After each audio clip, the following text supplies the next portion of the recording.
So let's look at scenario 1. John and Mary both had several careers during their working life. Mary was a school teacher who put money into a 403(b) for several years. John worked for several professional firms and had a 401(k) at each. For a time, he was also self-employed and started a SEP IRA, self-employed pension. All of these accounts now are in 100% deferral, as Mary is only 63 and John is 65. They will not be forced by the IRS to take any distribution from any of these 4 retirement accounts until the age of 70 and a half years old. John and Mary live very comfortably on Mary's pension and John's Social Security check, and they're enjoying watching their IRAs, 403(b)s, and other pre-tax accounts grow and not needing additional income. However, in this scenario, there's a false sense of security. It's almost a tragedy, as they are not withdrawing from their IRA. Let's look at a scenario where that IRA grows until John has reached 70 and must start withdrawing money from his 3 accounts. If the account balance is currently at $600,000 and it grows at a conservative interest rate at 5%, then by the time he turns 70 and a half, those 3 accounts will total $760,000 or more. Now let's say John simply says we do not need income, so we are always going to take the minimum amount, only the amount the IRS forces us to take, the required minimum distribution, or RMD, at age 70 and a half.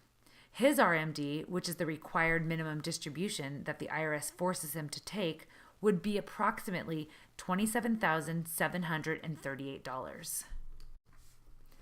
That amount added to the income already on his tax return, along with his Social Security income and Mary's pension income, then creates a double taxation dynamic. Why? Because Social Security is only not taxed up to a threshold. Then it becomes taxable. So in this scenario, as soon as those RMDs, the amount the IRS makes you take from your IRA, is at 70, that also creates a second tax on 50% of John's Social Security check, which was previously not in the calculation for taxation. Then, when we show Mary's minimum distribution starting to be also withdrawn from the account, the problem is further escalated. John's RMDs have gotten slightly larger every year because that is the requirement by the IRS.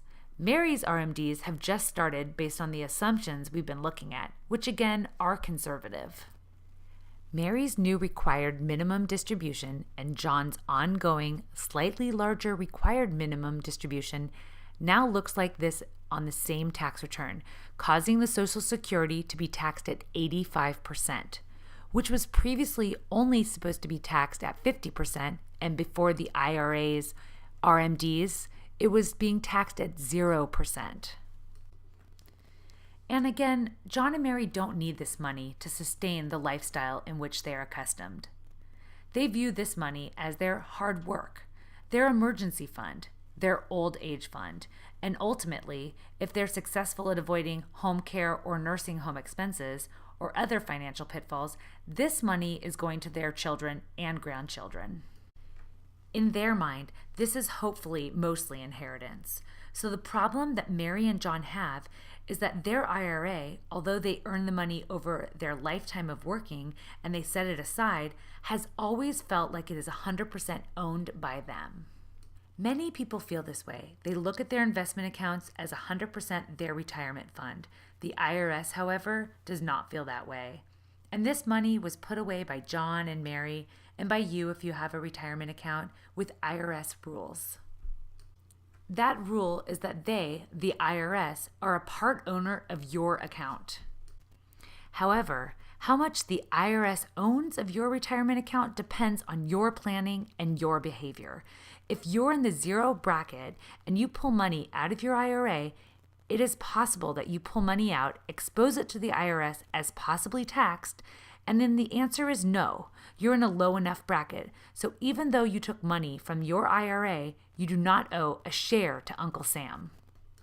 The point here is that many people feel their retirement account was the goal line, And that once they hit 62, 65, or whatever their target retirement age was, that was the finish line, and having enough in that retirement account to sustain their life was singularly their goal without considering how much of that the IRS would take in retirement.